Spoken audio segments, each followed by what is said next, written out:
O que você faria se, exausta e com filhos pequenos nos braços, encontrasse abrigo em uma cabana abandonada à beira de uma ponte amaldiçoada, onde os sussurros dos mortos ecoam no nevoeiro?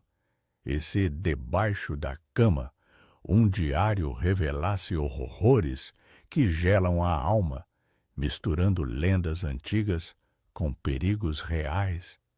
Fiquem comigo nessa jornada sombria pela Brasil rural do século XIX, onde o sobrenatural e o desespero se entrelaçam. Antes de mergulharmos nessa história que vai arrepiar vocês, inscrevam-se no canal e ativem o sininho, porque o final dessa trama vai deixar todos de queixo caído. A neblina úmida do Pantanal engolia os contornos da estrada de terra batida, como se o mundo inteiro conspirasse para esconder os passos de Isabela.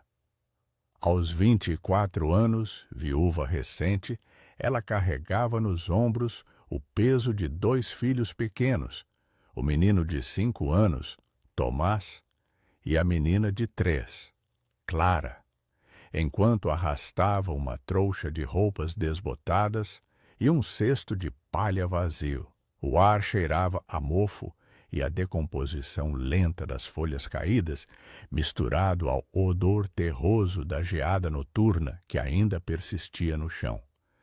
Seus pés, calçados em alpargatas gastas, afundavam na poeira úmida, cada passo ecoando como um suspiro de desespero.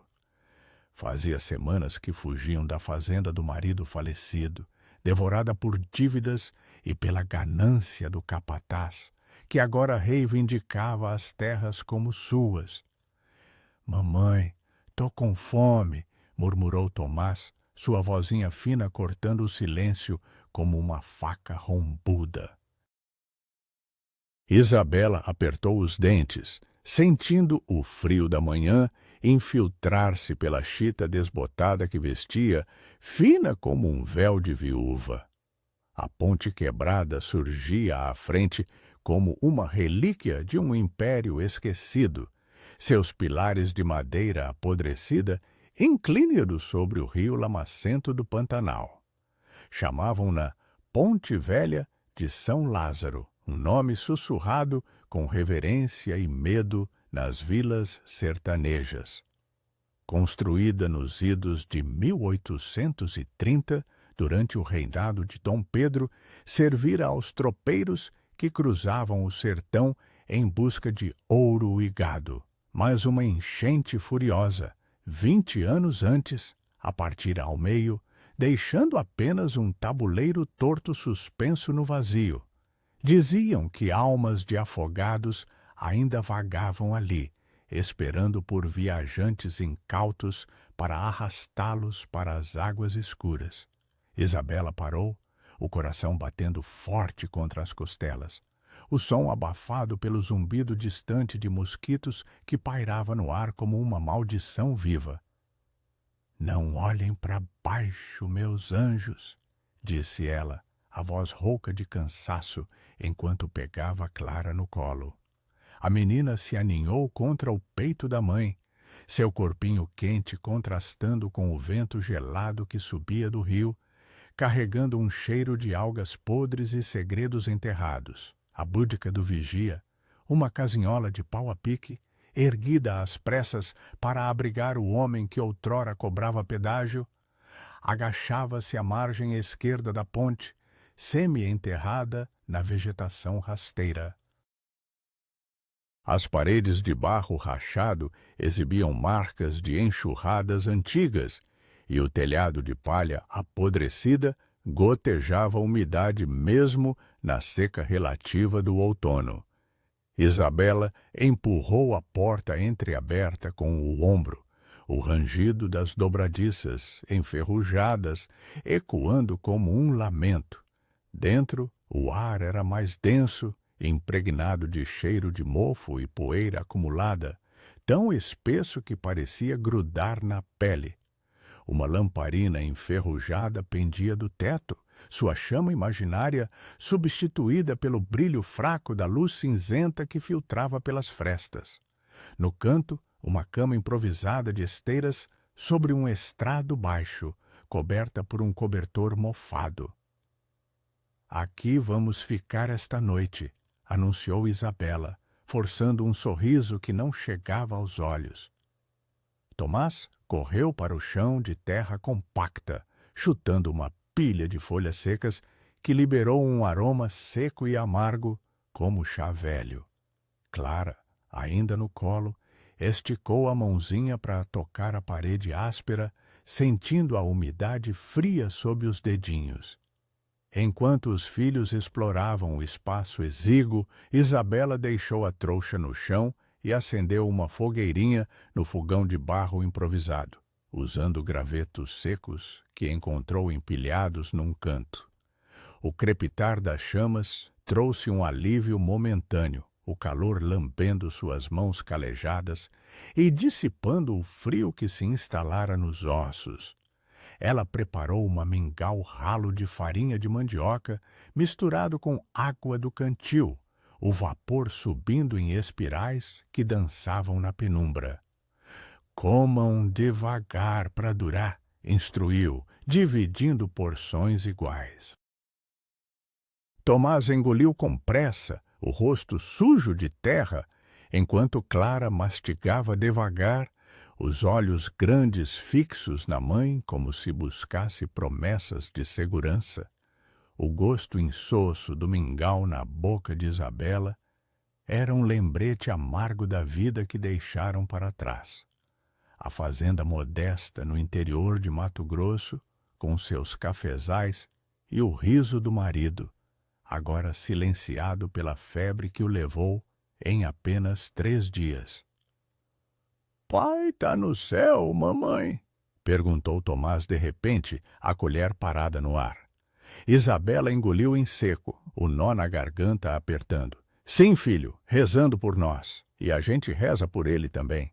O dia avançava devagar, o nevoeiro se adensando lá fora como um sudário, abafando os sons do Pantanal, o coachar distante de sapos, o farfalhar de folhas ao vento. Isabela arrumou as esteiras na cama, dobrando o cobertor com cuidado para criar um ninho para as crianças. Ao erguer o estrado para arejar o de baixo, seus dedos tocaram algo duro, escondido na poeira. Ela puxou, o coração acelerando num ritmo irregular, e ergueu um caderno de couro rachado, amarrado com barbante puído. O cheiro de papel velho e tinta desbotada invadiu suas narinas, misturado ao mofo persistente. "Diário do Vigie", lia-se na capa, escrito numa caligrafia trêmula, datado de 1842. As páginas, amareladas pelo tempo, rangiam ao serem viradas, como ossos secos. Isabela sentou-se no chão, o frio da terra subindo pelas pernas, e começou a ler em voz baixa, enquanto os filhos cochilavam ao seu lado. As palavras do vigia, um homem chamado Ezequiel, fluíam como um rio subterrâneo, carregadas de desespero. Hoje, o 10º dia de vigília, o nevoeiro trouxe vozes novamente. Não são dos tropeiros que evitam a ponte desde a enchente. São elas as almas dos que caíram. O capataz da fazenda vizinha, arrastado pela correnteza com seu cavalo, e a mulher que o seguia, gritando promessas de vingança. Ouvi seus sussurros na água, úmidos e frios como a geada que congela o sertão. Rezei o terço, mas o segredo que guardo pesa mais que o crucifixo no peito. Isabela pausou, o estômago revirando, o gosto metálico do medo na boca. Ezequiel descrevia noites em que sombras se moviam sob a ponte, formas humanoides emergindo da lama, com olhos que brilhavam como lamparinas no escuro. Ele mencionava um obito, um medalhão de prata, gravado com o emblema de uma irmandade esquecida, encontrado no corpo de um afogado. É o coração da maldição, escrevia. Quem o toca atrai a justiça dos mortos. Eu o escondi, mas sinto sua presença como um cheiro de terra molhada antes da chuva. As entradas prosseguiam, cada uma mais febril, o papel marcado por manchas de suor ou lágrimas. Ezequiel falava de bandidos que usavam a ponte como esconderijo, sertanejos sem lei que atacavam caravanas noturnas, deixando corpos para os espíritos reclamarem.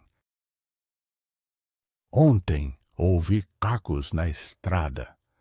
Não eram cavalos comuns, ecoavam como ossos batendo na madeira. Escondi-me aqui rezando pela Virgem, mas o ar ficou seco, como se o diabo sugasse a umidade do mundo. Isabela sentiu um arrepio percorrer a espinha, o som do vento uivando lá fora, imitando os cascos descritos. Ela olhou para as crianças, dormindo pacificamente, seus peitinhos subindo e descendo em ritmo calmo. Mas o diário aprendia, como uma promessa não cumprida. Uma página solta caiu, revelando um esboço tosco, a silhueta de uma mulher de chita desbotada, de pé na ponte, com o medalhão no pescoço. Ela veio esta noite. Legenda. Não era viva. Seu toque era frio como a geada e sussurrava de justiça. O sol poente tingia o nevoeiro de tons alaranjados, filtrando-se pelas frestas da búdica como sangue diluído. Isabela fechou o diário, as mãos trêmulas, sentindo o peso do couro contra a palma como uma marca de destino. Ela o escondeu debaixo da esteira, mas o medalhão descrito pairava em sua mente, um plantio de dúvida. Lá fora, um galho estalou, não o vento, mas algo mais pesado, como passos na poeira. Tomás acordou sobressaltado, agarrando-se à mãe. Mamãe, tem gente vindo? O coração de Isabela martelava, o cheiro de mofo agora misturado a um odor novo de couro e suor de cavalo. Ela se levantou devagar, espiando pela fresta da porta. Sombras alongadas se moviam na estrada, e um murmúrio baixo, como rezas interrompidas, flutuava no ar. Algo nelas não era humano, ou seria apenas o cansaço atraindo? Ela apertou os filhos contra si, o calor dos corpinhos um escudo frágil contra o que quer que se aproximasse, e sussurrou uma oração apressada, sentindo o frio da noite descer como uma sentença. Enquanto a escuridão engolia a burca, Isabela não conseguia afastar a imagem da mulher do esboço, seus olhos vazios fixos nos dela. E se o diário não fosse apenas palavras de um louco, mas um aviso? O estalo de galhos se repetiu mais próximo, e um sussurro ecoou, não do vento, mas de algo que conhecia o segredo da ponte. A noite se arrastava como um véu de geada sobre o sertão, e Isabela mantinha os olhos fixos na porta da búdica, o coração pulsando em uníssono com os estalos que vinham da escuridão. Ela apertou Clara contra o peito, sentindo o calor miúdo da menina como um talismã contra o frio que subia do chão úmido, enquanto Tomás se encolhia ao seu lado, os dedinhos entrelaçados nos dela. O sussurro lá fora não era mero capricho do vento, era ritmado, como rezas interrompidas por soluços, e carregava um cheiro novo de terra revirada e fumaça distante de fogueiras apagadas. "Fiquem quietinhos, meus santinhos", murmurou ela, a voz um fio trêmulo no ar denso de mofo. A lamparina que acendera tremulava, lançando sombras que dançavam nas paredes de pau a pique, como dedos espectrais roçando a chita desbotada de seu vestido. Os estalos se aproximaram, transformando-se em passos pesados na poeira seca da estrada. Isabela sentiu o suor frio escorrer pelas costas, misturando-se ao úmido da umidade que impregnava tudo. Ela soprou a chama da lamparina, mergulhando a búdica em uma penumbra quebrada apenas pelo luar filtrado pelo nevoeiro, prateado e gelado como a geada que cobria as folhas caídas lá fora. "Mamãe, é o papai voltando?" sussurrou Tomás, os olhos arregalados, refletindo o pavor dela. "Não, amor, é só o Pantanal falando suas histórias velhas." Mas as palavras soam vazias, ecoando o desespero que Ezequiel derramara no diário. Ela pensou no medalhão de prata, aquele emblema de irmandade que o vigia escondera, e um calafrio a percorreu. E se fosse real, um segredo que atraía não só os mortos, mas os vivos piores que eles. O ar dentro da casinhola ficou mais seco de repente, como se algo sugasse a umidade, deixando um gosto amargo na língua, de poeira e promessas quebradas. De repente, uma batida surda na porta fez o estrado ranger e Isabela cobriu a boca de Clara com a mão, sentindo o hálito quente e rápido da filha contra a palma. "Ei, tem alma viva aí dentro? Abre essa porta, mulher do diabo!" gritou uma voz rouca do lado de fora, seguida de risadas baixas que cortavam o silêncio como facas. Eram bandidos, sertaneios sem lei, daqueles que as lendas do Pantanal pintavam como sombras com facas afiadas e corações endurecidos pela seca. O líder, um homem corpulento chamado Ramiro, o coronel das sombras, assim o chamavam nas vilas, por sua capa escura que engolia a luz, chutou a porta novamente, o impacto reverberando pelo pau a pique como um trovão abafado.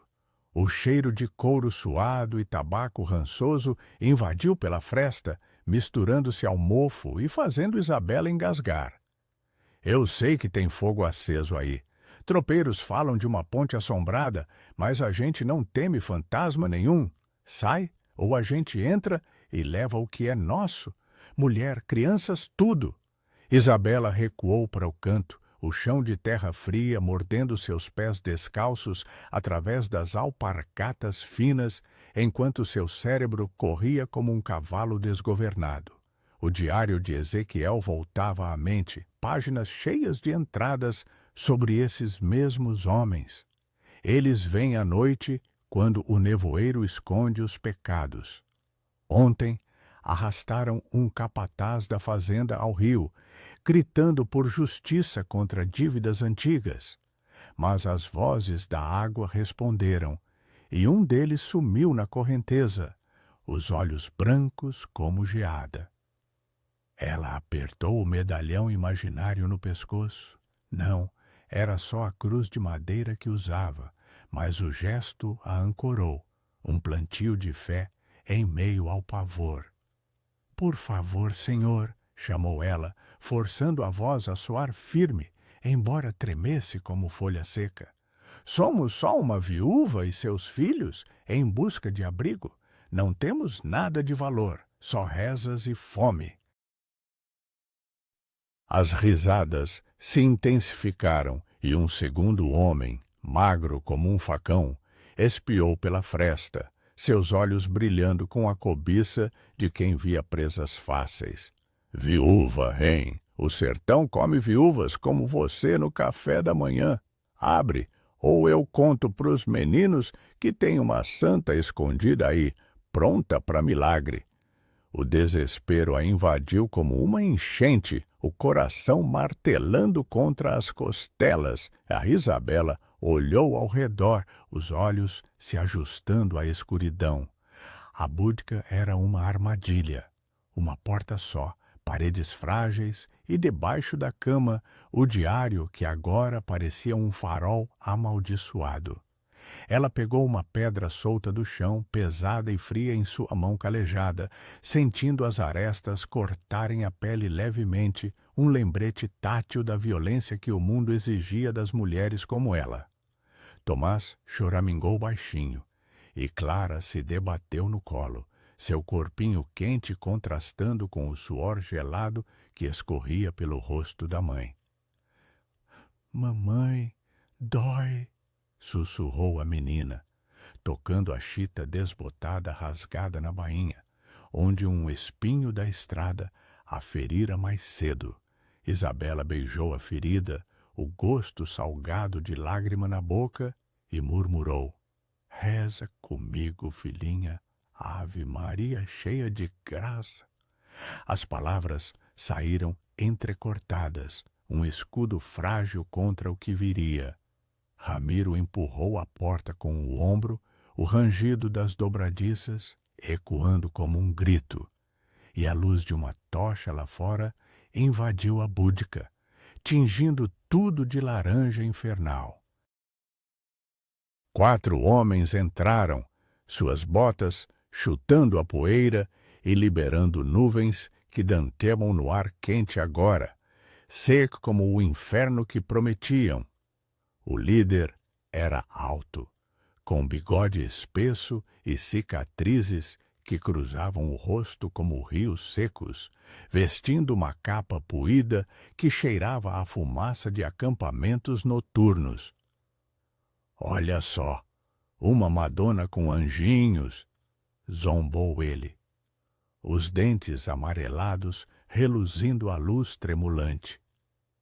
Seus companheiros, 2 peões endurecidos pelo sol, um deles mancando de uma ferida velha e o magro de antes, com olhos de raposa, cercaram a família, o ar ficando espesso com o odor de seus corpos suados e o rangido de facas sendo desembainhadas.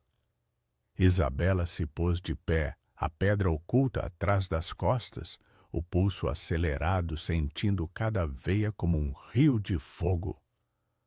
Peguem o que quiserem da trouxa, farinha, um cobertor, mas deixem as crianças em paz. Elas são promessa de Deus, não vingança de homem nenhum. Ramiro riu, um som gutural que ecoou nas paredes úmidas, e estendeu a mão para tocar o rosto de Clara, que se encolheu com um gritinho. Promessa. No Pantanal, promessas valem menos que poeira. Ouvi dizer que essa ponte guarda segredos. Um vigia louco que via fantasmas e bandidos. E você, viúva, o que esconde aqui? Seus olhos varreram a búdica, pousando no estrado da cama. E Isabela sentiu o estômago revirar, o gosto ácido do bile subindo a garganta. Ele se abaixou, os dedos grossos roçando de baixo, e puxou o diário com um grunhido de surpresa. O couro rachado rangeu em suas mãos, e ao folhear as páginas à luz da tocha, seu rosto se contorceu. Primeiro em escárnio, depois em algo mais sombrio, como reconhecimento. Ezequiel, o maldito, ele escreveu sobre mim, sobre a noite que afogamos o capataz por roubar o gado da fazenda, mas as almas, ele diz que elas voltam, sussurrando justiça. Os outros murmuraram, o ar ficando mais frio de repente, como se a geada noturna se infiltrasse pelas frestas. E um dos peões cruzou-se, rezando baixinho. Isabela viu a oportunidade no pavor que o diário semeava, o medalhão mencionado nas páginas, pairando como uma sombra entre eles. É verdade, disse ela, a voz ganhando força, o cheiro de mofo agora misturado ao suor de medo dos bandidos. O vigia escondeu o coração da maldição, um medalhão que chama os mortos. Toquem nele, e a ponte os leva. Eu vi o esboço, a mulher de Chita que vem cobrar. Ramiro pausou, os olhos estreitados, o fogo da tocha crepitando alto no silêncio tenso. Ele largou o diário no chão, a poeira subindo em uma nuvem seca, e se aproximou dela, o hálito quente de cachaça batendo em seu rosto. Mentiras de viúva, mas e se... Antes que pudesse terminar, um uivo distante cortou a noite, não de lobo, mas de vento carregando vozes, úmidas e ecoantes, como água batendo em madeira podre. Os homens congelaram, o líder virando-se para a porta, onde o nevoeiro se adensava, formas vagas se movendo sob a ponte como fantasmas de geada. Enquanto os bandidos recuavam um passo, Isabela apertou a pedra com mais força, sentindo o sangue quente escorrer pelo pulso, e sussurrou para os filhos: "Agora corram quando eu disser." Mas o uivo se aproximou, e com ele um cheiro de algas podres subiu do rio, como se a maldição do diário acordasse não só os medos, mas algo pior. Uma presença que observava da escuridão, esperando o momento para reclamar sua justiça. E se os sussurros não fossem dos mortos, mas de algo que Ramiro trouxera consigo, um segredo vivo e faminto? O uivo se transformou em um coro baixo, ecoando da ponte quebrada, como se o rio mesmo respirasse, cuspindo segredos úmidos e frios que faziam os pelos da nuca de Isabela se arrepiarem. Ela observava os bandidos pela fresta da porta entreaberta, o coração galopando como um cavalo selvagem no sertão, enquanto Ramiro erguia a tocha mais alto, o fogo crepitando e lançando faíscas que dançavam no ar seco, agora impregnado de um cheiro de enxofre distante, como promessas de inferno. Os homens trocaram olhares, as faces endurecidas pelo sol rachadas como terra seca após a geada, e o magro de olhos de raposa murmurou algo sobre almas do capataz voltando para a vingança. Clara se remexeu no colo da mãe, seu corpinho quente e suado colado à chita desbotada, que agora parecia um sudário fino, roçando a pele com uma aspereza que lembrava as páginas do diário. "Fiquem atrás de mim", sussurrou Isabela para os filhos, a voz um fio de aço forjado no desespero, enquanto posicionava a pedra na mão, sentindo seu peso frio e irregular contra a palma calejada, um lembrete tátil de que a justiça nem sempre vem de rezas. Ramiro avançou um passo para fora da búdica, a capa esvoaçando como asas de corvo, e cuspiu no chão, o som úmido ecoando no silêncio tenso. "Malditos tropeiros e suas histórias de fantasma!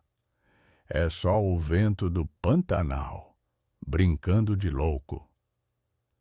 Mas sua voz vacilou, traída pelo tremor nas mãos que seguravam a tocha, e os outros recuaram, as botas rangendo na poeira como ossos secos. Isabela aproveitou o instante, o ar dentro da casinhola ficando mais úmido de repente, como se o nevoeiro se infiltrasse pelas frestas, carregando o odor de algas podres e lama revirada. Ela pegou o diário do chão com a mão livre, as páginas amareladas rangendo como um lamento, e o apertou contra o peito, sentindo o couro rachado pulsar quase vivo sob seus dedos. "Vão embora", disse ela, projetando a voz para o limiar da porta, onde a luz alaranjada da tocha competia com o luar prateado. "A maldição não perdoa quem mexe no que não é seu." Ezequiel viu. E vocês sabem o que aconteceu com ele? O nome do vigia pairou no ar como uma geada inesperada, congelando os homens no lugar. E o manco cruzou-se novamente, murmurando: Ave Maria Puríssima, o suor escorrendo por sua testa como orvalho frio. Do lado de fora, o coro de vozes se intensificou, agora distinguível em sussurros fragmentados. Vingança, promessa, justiça. Ecoando da estrutura torta da ponte, onde as tábuas podres gemiam como almas penadas. Um dos peões, o mais jovem, com barba rala e olhos assombrados, deu um passo atrás, tropeçando em uma raiz exposta que estalou sob sua bota, liberando um cheiro terroso e seco que se misturou ao mofo persistente da budca. Coronel, isso não é vento. Eu juro pela Virgem, ouvi meu nome nelas. É o irmão do capataz, que a gente afogou por causa da fazenda roubada. Ramiro girou nos calcanhares, o rosto contorcido em fúria, e agarrou o colarinho do rapaz, o tecido rasgando com um som agudo que cortou a noite. Cala a boca, moleque! São lorotas para assustar viúva e moleque.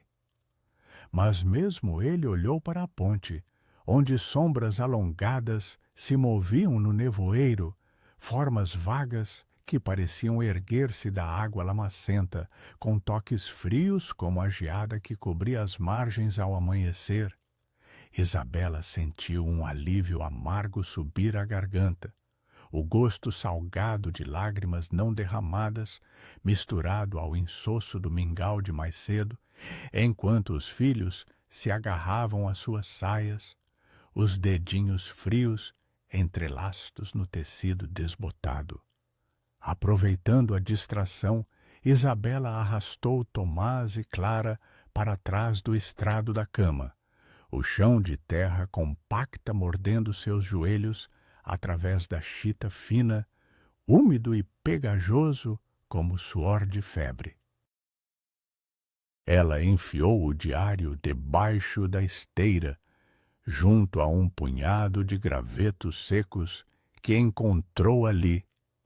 O cheiro de madeira queimada velha, invadindo suas narinas, como um eco das fogueiras da fazenda perdida.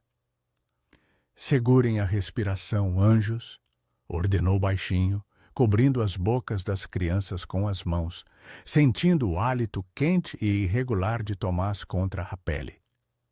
O líder dos bandidos, recuperando o controle, voltou à porta, a tocha erguida como uma cruz invertida, e cuspiu novamente. Mostre o medalhão, mulher. Ezequiel escreveu que ele acalma as almas. Senão, a gente leva vocês para o rio e deixa os fantasmas decidirem. Seus olhos, escuros como o fundo do Pantanal, fixaram-se nela, e Isabela percebeu o brilho de algo metálico em seu pescoço. Não prata, mas um cordão puíto com uma cruz tosca, balançando com o movimento um plantio de dúvida em sua bravata. Não tenho nada disso, rebateu ela, a voz ganhando uma força inesperada, ecoando o desespero que Ezequiel derramara em suas páginas. Mas sei que quem toca no segredo da ponte some na geada da manhã. Vão antes que as vozes chamem seus nomes. Os sussurros da ponte responderam como se obedecessem, intensificando-se em um rugido baixo, o som de água batendo em madeira podre, misturado a gemidos que pareciam vir de gargantas cheias de lama.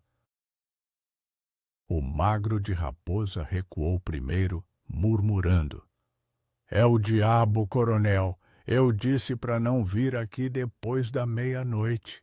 E os outros o seguiram, as botas arrastando na poeira seca, deixando trilhas que o nevoeiro engolia devagar.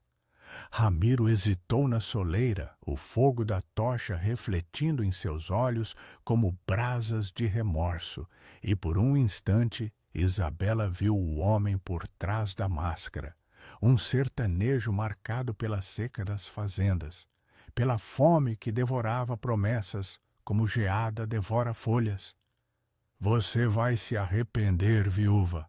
O Pantanal não esquece dívidas, rosnou ele antes de girar e sumir na escuridão, o cheiro de couro suado lingering no ar como uma ameaça não cumprida. Isabela esperou, o corpo tenso como corda de arco, sentindo o pulso da pedra ainda na mão, agora quente de seu próprio suor, enquanto o coro de vozes se dissipava, deixando apenas o coachar distante de sapos e o farfalhar úmido das folhas. Quando o silêncio retornou, pesado como um cobertor mofado, Isabela soltou o fôlego que prendia, o ar saindo em um suspiro trêmulo que ecoou na búdica. Ela acendeu a lamparina novamente, a chama tremulando e lançando um brilho amarelado nas paredes de pau a pique, revelando rachaduras que pareciam veias de segredos. Tomás ergueu o rosto, os olhos inchados de lágrimas contidas, e perguntou: Eles foram embora para sempre, mamãe? Ela o abraçou, sentindo o cheiro de terra e medo no cabelo do menino, misturado ao doce residual do leite que ele mamara na fazenda antiga. Por enquanto, filho. Mas a noite guarda mais que bandidos.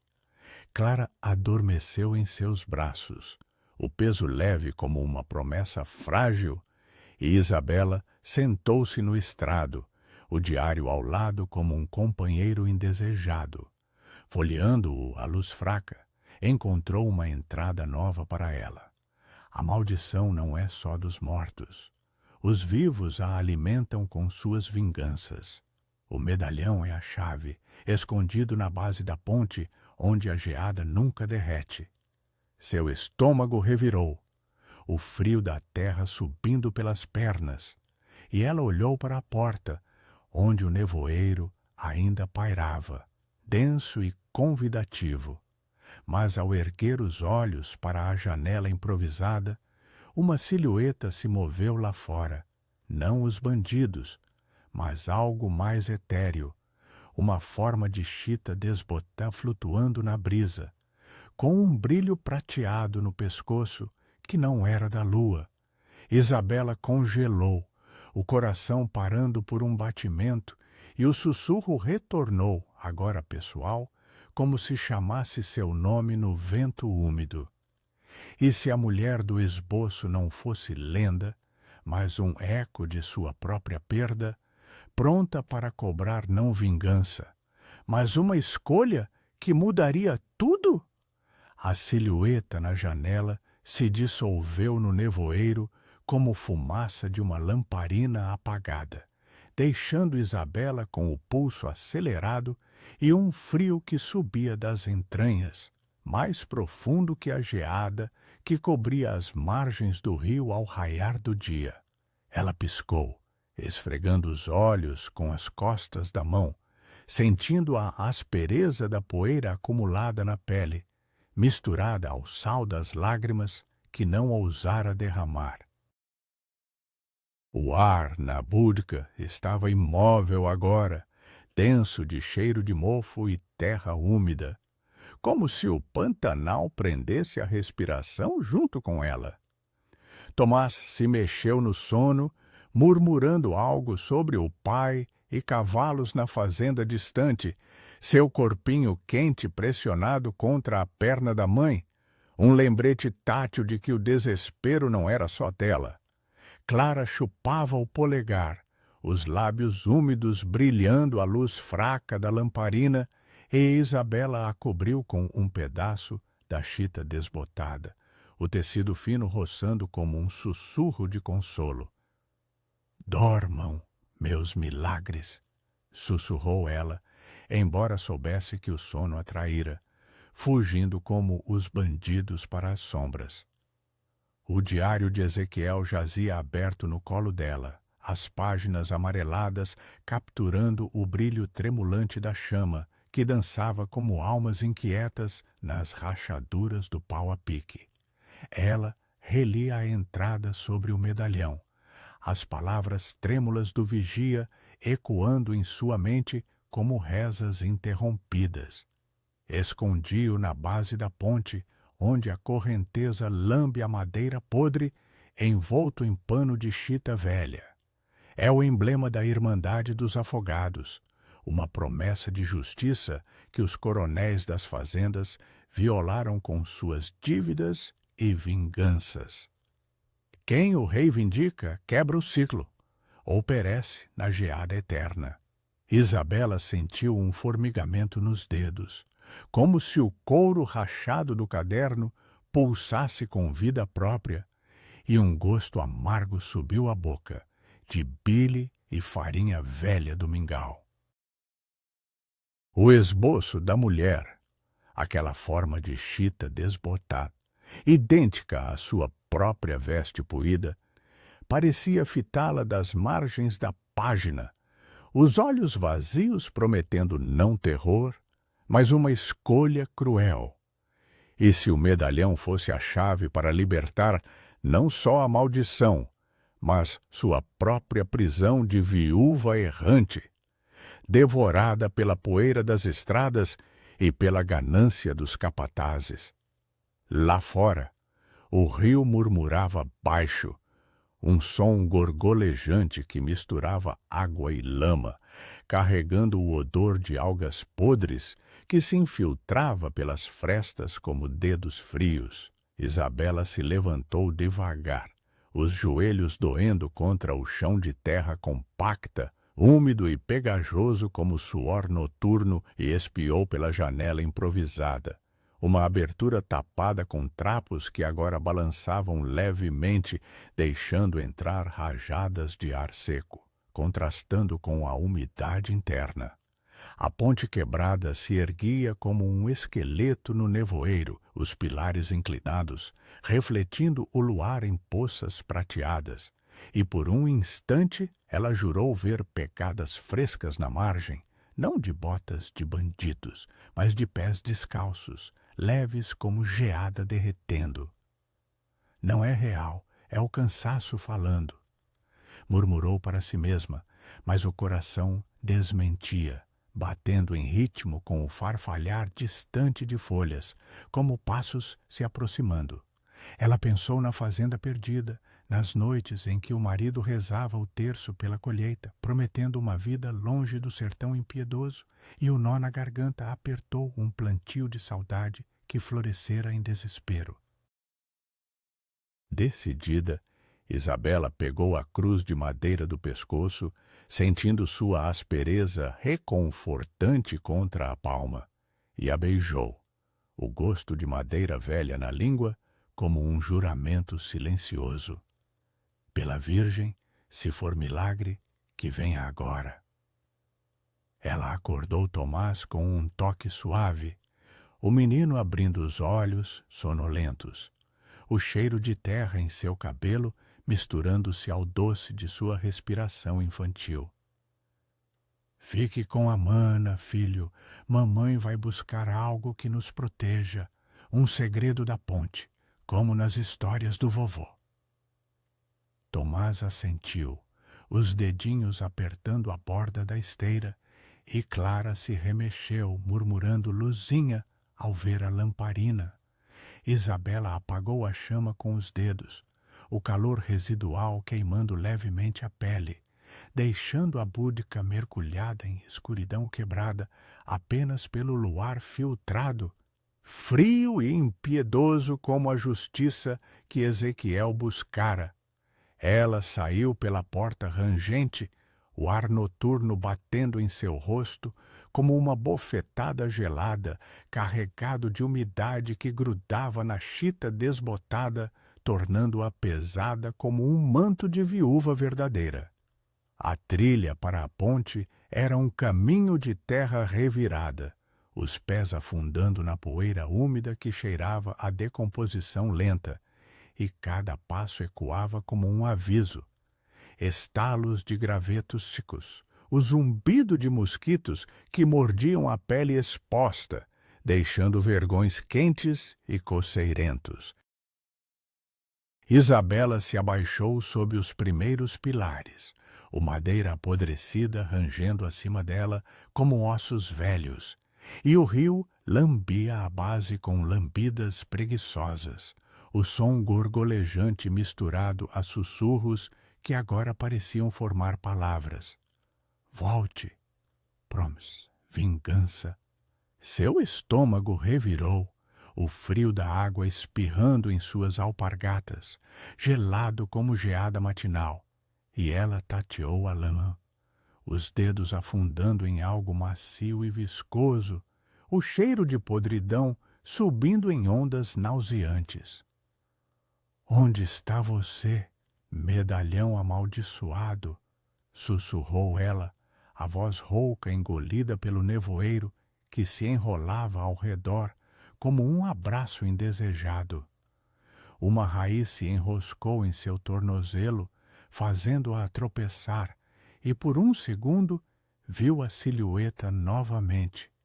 A mulher de chita, de pena água rasa, o medalhão brilhando em seu pescoço como uma estrela caída, os olhos fixos nela com uma tristeza que espelhava a sua própria.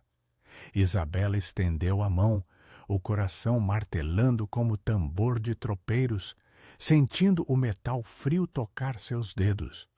Sim, era ele, envolto em pano puído que se desfazia ao toque, liberando um aroma seco de tinta velha e prata oxidada. Ao puxá-lo, o rio pareceu recuar, o gorgolejar transformando-se em um suspiro longo, e os sussurros cessaram abruptamente, deixando um silêncio tão profundo que o zumbido em seus ouvidos soava como um grito. Ela prendeu o medalhão ao pescoço, junto à cruz, sentindo seu peso puxar a chita desbotada para baixo, um fardo que aquecia a pele apesar do frio. Justiça! Murmurou, ecoando as palavras de Ezequiel, e por um instante uma visão a invadiu. O marido na fazenda, rindo sob o sol, prometendo terras livres de capatazes gananciosos, antes que a febre o levasse como a correnteza leva os imprudentes. Lágrimas quentes escorreram por seu rosto, salgadas na boca entreaberta, e ela se ergueu, o medalhão pulsando contra o peito como um coração desperto. De volta à búdica, o ar parecia mais leve, o mofo menos opressivo, e Tomás correu para abraçá-la, sentindo o metal frio sob a chita. É bonito, mamãe, como o do vovô. Isabela sorriu pela primeira vez em dias, o calor do abraço do menino dissipando o frio residual. Mas o sorriso morreu quando ouviu cascos na estrada, não o eco fantasmal, mas reais, pesados e urgentes, aproximando-se como uma vingança viva. Ramiro e seus homens voltavam, tochas acesas cortando o nevoeiro como facas, e o líder gritou: "A viúva tem o que é nosso. O medalhão chama os mortos, mas a gente chama a bala."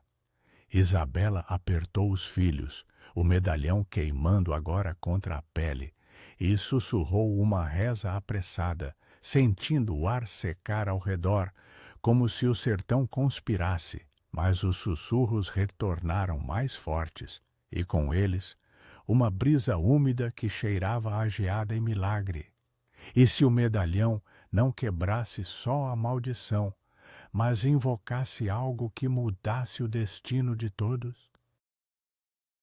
Os quercos martelavam a estrada como trovões abafados pelo nevoeiro, e Isabela sentiu o chão da búdica treme levemente, a terra compacta vibrando sob suas alpargatas gastas, enquanto o medalhão no pescoço pulsava quente contra a pele, contrastando com o frio úmido que subia das paredes de pau a pique.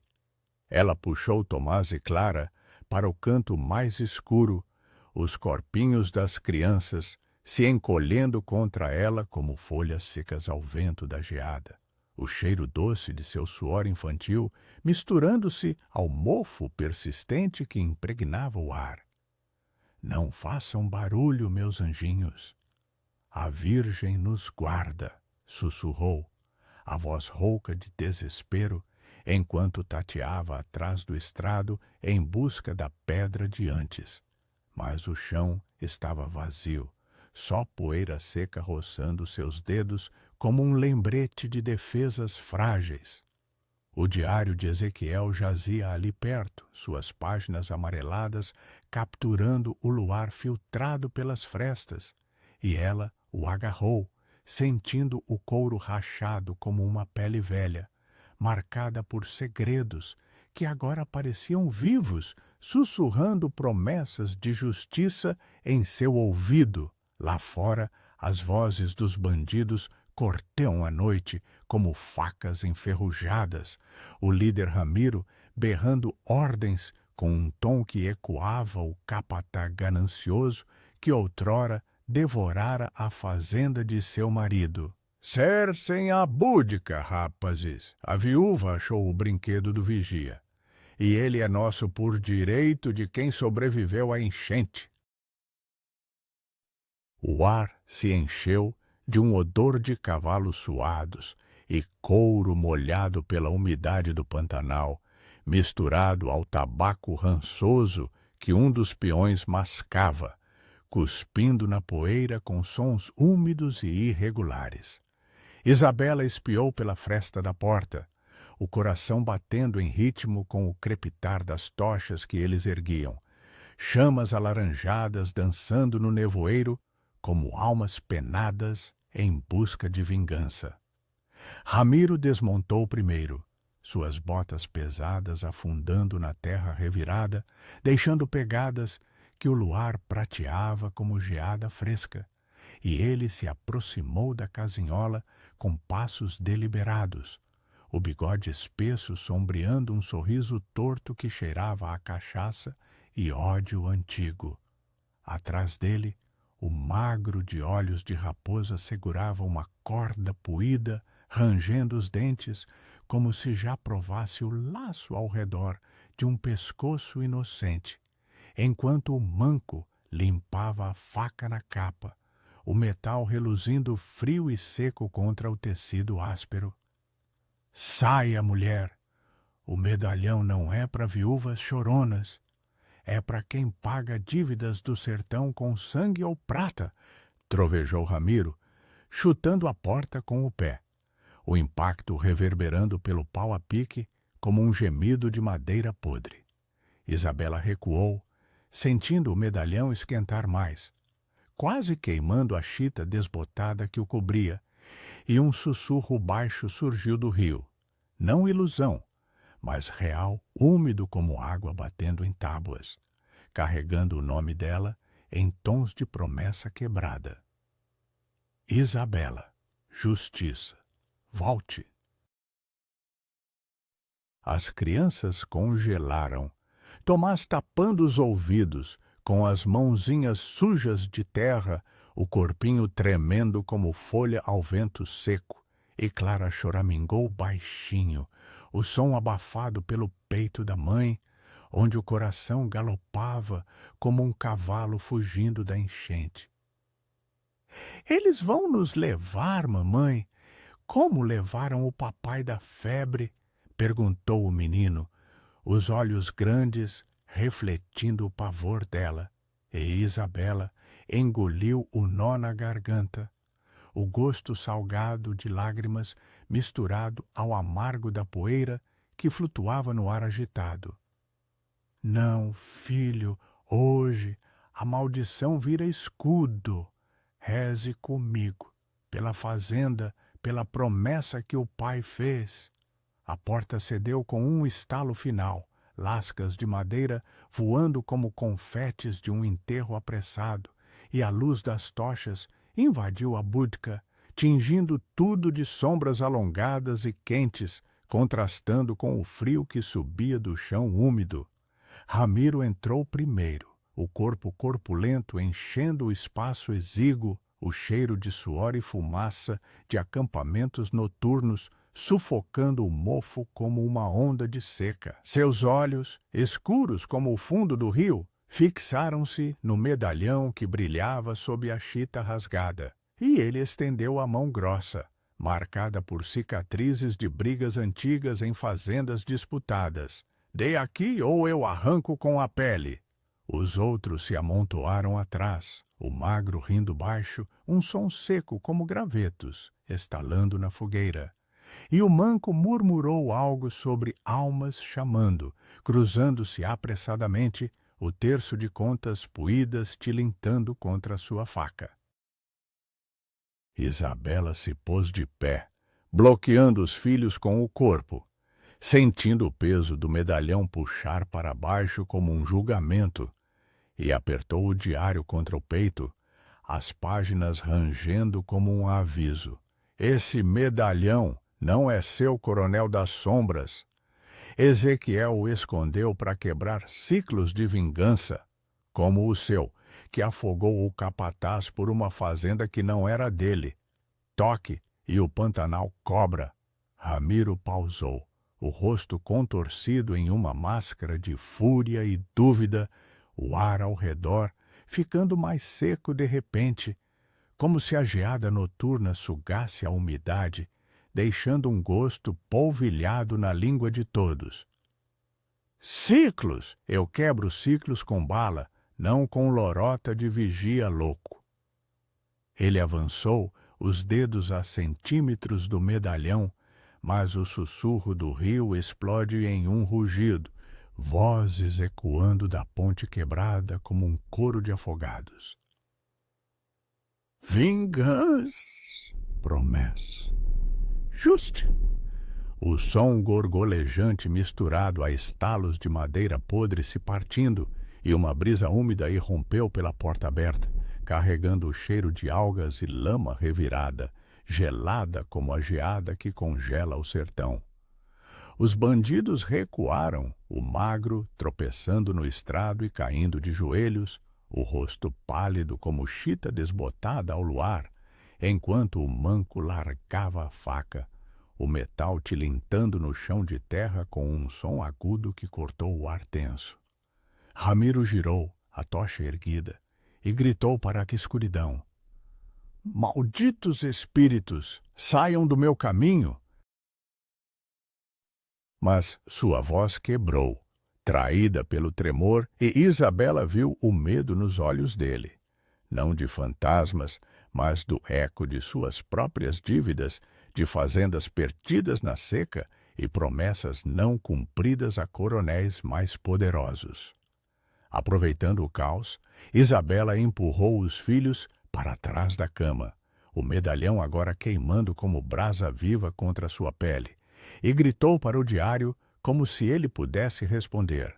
Ezequiel, se me ouve, mande o milagre. O chão tremeu então, não de cascos, mas de algo subindo das margens. Sombras se materializando no nevoeiro, formas de chita puída e capas esfarrapadas, com olhos brancos como geada eterna, aproximando-se da budca em passos silenciosos que não deixavam pegadas. O magro berrou primeiro, apontando para a porta. São eles! O capataz e a mulher dele vieram pela promessa. Ramiro sacou a pistola, o metal frio reluzindo à luz das tochas, e atirou para o vazio, o estampido ecoando como trovão no Pantanal, o cheiro de pólvora queimada enchendo o ar seco e fazendo as crianças taparem os ouvidos, seus choros abafados pelo rugido das vozes. A bala se perdeu no nevoeiro, mas uma das sombras avançou, tocando o braço do manco com dedos frios e úmidos, e ele gritou, caindo inerte, o corpo convulsionando, como se a geada o devorasse de dentro para fora, o cheiro de terra molhada subindo dele como um sudário.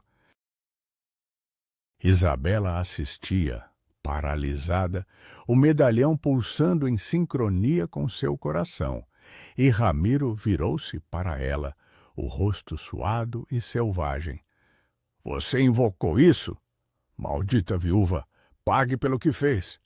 Ele lunou para a frente, a mão estendida como garra, mas o sussurro se tornou um vendaval, uivando pela búdica, e apagando as tochas uma a uma, mergulhando tudo em escuridão quebrada apenas pelo brilho prateado do medalhão. As sombras cercam os bandidos, toques frios roçando suas peles como geada em folhas secas, e gritos ecoaram, não de dor, mas de confissões arrancadas. Eu roubei a fazenda. A promessa era falsa. Ust. O magro fugiu primeiro, tropeçando para fora e sumindo no rio com um splash úmido, seguido pelo jovem peão que resva em desespero, suas palavras cortadas por um gorgolejar final. Ramiro Isola caiu de joelhos, o medalhão refletindo em seus olhos o terror de um homem que via sua própria maldição se fechar, e estendeu a mão não para Isabela, mas para o ar. Perdão pela vingança errada. Quando o vendaval cessou, o silêncio retornou pesado como um cobertor mofado após a chuva, e Isabela acendeu a lamparina com mãos trêmulas, a chama tremulando e revelando a búdica vazia, exceto por ela e as crianças, o chão marcado por pegadas de lama que evaporavam como geada ao sol. Tomás ergueu o rosto, os olhos assombrados. Mamãe, os fantasmas levaram os homens maus. Ela assentiu, abraçando-o forte, sentindo o calor do corpinho dissipar o frio residual, mas o medalhão ainda queimava. Um lembrete de que a justiça cobrava não só dos outros, mas dela mesma. Lá fora, o rio murmurava baixo, como se esperasse o próximo passo, e uma silhueta, não ameaça, mas convite, surgiu na ponte. A mulher de Chita, estendendo a mão. E se aceitar significasse trocar o desespero da estrada por um segredo que libertasse não só a maldição, mas o peso de ser viúva no sertão impiedoso? A silhueta na ponte estendia a mão como um convite sussurrado pelo rio, e Isabela sentiu o medalhão pulsar uma última vez contra o peito, quente como o sol da fazenda perdida, antes de esfriar em um toque prateado e sereno como geada derretendo ao amanhecer. Ela se ergueu devagar, o corpo dolorido pela noite de vigília, a chita desbotada colando a pele úmida de suor e o medido pantanal, enquanto o ar da búdica se aquietava, o mofo agora um aroma familiar, quase reconfortante, misturado ao doce residual do sono das crianças. Tomás e Clara dormiam enroscados na esteira, seus peitinhos subindo e descendo em ritmo calmo, o cheiro de terra e inocência emanando deles como uma promessa renovada. Isabela tocou o medalhão, sentindo suas gravuras ásperas sob os dedos calejados. O emblema da Irmandade dos Afogados, uma âncora entrelaçada a uma cruz, simbolizando não só vingança, mas o ciclo quebrado de dívidas e perdas que o sertão impunha às viúvas como ela. O que você quer de mim? Murmurou para a forma etérea, a voz rouca ecoando no silêncio, carregada de um cansaço que pesava mais que a trouxa abandonada no canto. O nevoeiro se dissipou aos poucos, revelando a ponte quebrada em contornos cinzentos, os pilares de madeira podre brilhando com o primeiro orvalho da manhã, frio e pegajoso como lágrimas não choradas. Isabela saiu da budca, os pés afundando na poeira úmida da margem, cada passo um eco do marido que outrora prometera terras seguras, longe dos capatazes e das enchentes que devoravam fazendas inteiras. A silhueta não era ameaça. Era uma mulher de traços borrados pelo tempo, vestida em chita puída idêntica à dela, os cabelos soltos como folhas secas ao vento seco do outono. Seus olhos, vazios mas cheios de uma tristeza compartilhada, fixaram-se no medalhão, e um sussurro flutuou no ar, não de água gorgolejante, mas de voz humana, rouca como a de Ezequiel no diário. Reivindique, quebre o segredo. A justiça não é dos mortos, mas dos que ficam. Isabela estendeu a mão, sentindo um toque frio e fugidio, como geada roçando a pele, e uma visão a invadiu. Não horror, mas memória. O capataz da fazenda vizinha, afogado por Ramiro em uma noite de vingança por gado roubado, sua mulher gritando promessas ao rio, o medalhão caindo na lama como semente de maldição. A irmandade, coronéis e peões unidos em juramentos falsos, havia alimentado o ciclo, mas Ezequiel, o vigia solitário, plantara a semente da ruptura ao escondê-lo. Com um suspiro que ecoou como reza cumprida, Isabela ergueu o medalhão ao céu que clareava, o metal reluzindo em tons de prata e ouro nascente, e o ar ao redor mudou. O cheiro de algas podres deu lugar a um aroma fresco de terra árida, úmido mas promissor, como após a geada que anuncia a chuva. A silhueta se dissolveu em névoa, deixando apenas um eco de paz. E Isabela sentiu o peso no peito aliviar, não como milagre divino, mas como catarse humana, a aceitação de que a viúva não era presa da estrada, mas guardiã de sua própria promessa.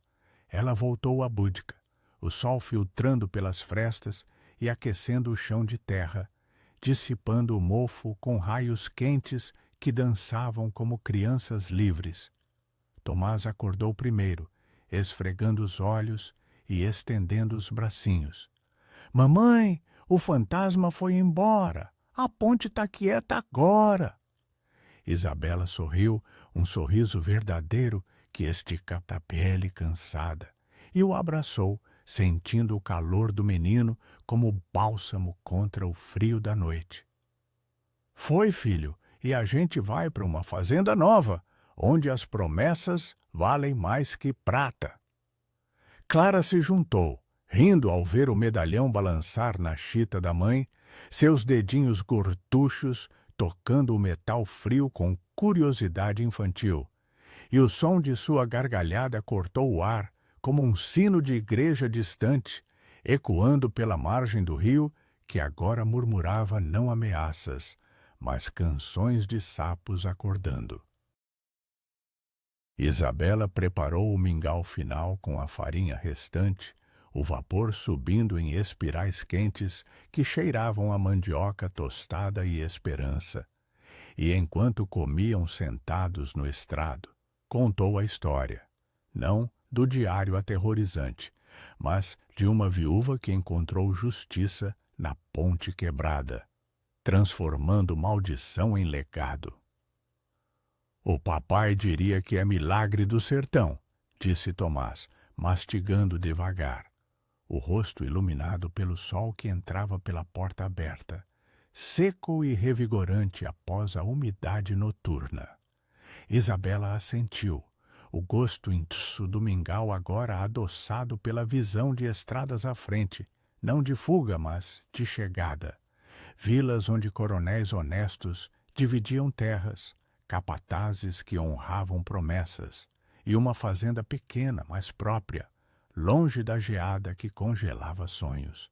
Ao meio-dia, Elas partiram, a trouxa leve nos ombros de Isabela, o medalhão guardado no peito como talismã, não de vingança, mas de equilíbrio. O plantio de Ezequiel florescera em payoff de redenção, quebrando o ciclo que devorara tantos no Pantanal. O rio lambe a ponte com gentileza agora, as tábuas podres silenciosas, e o ar carregava o cheiro de folhas novas brotando, úmido e vivo. Tomás corria à frente, chutando poeira seca que subia em nuvens douradas, enquanto Clara trotava ao lado da mãe, cantando uma reza inventada sobre pontes que curam. Isabela pausou uma vez, olhando para trás, a búdica agachada como relíquia, o diário deixado aberto na cama, páginas virando ao vento como folhas de um livro fechado. O sussurro final veio não do rio, mas do coração dela. Justiça, alcançada. E ela seguiu em frente, o sol batendo quente na chita desbotada, transformando-a não em sudário, mas em manto de viagem para o que viria. No sertão de 1840, onde impérios ruíam em ruínas místicas, uma viúva e seus filhos encontraram não só abrigo, mas o fim de uma maldição, abrindo caminho para uma promessa verdadeira. A lição dessa jornada pelo Pantanal sussurra que a verdadeira maldição não vem dos mortos ou das pontes quebradas, mas das vinganças que os vivos carregam como medalhões pesados, alimentando ciclos de desespero em vez de justiça. E você, o que faria se, como Isabela, encontrasse um segredo que pudesse quebrar as correntes de sua própria perda? O perdoaria ou o usaria como arma? O medalhão, sim, símbolo de promessas traídas, ficaria no pescoço como lembrete ou seria devolvido ao rio para que outros o reencontrassem? Pense nisso enquanto a neblina se dissipa e se inscreva no canal para mais histórias que misturam o mistério do além com as dores reais do coração. O próximo conto, sobre um tropeiro e seus demônios na seca, vai deixar você sem fôlego. Ative o sininho e comente abaixo. Qual segredo você esconderia numa ponte amaldiçoada?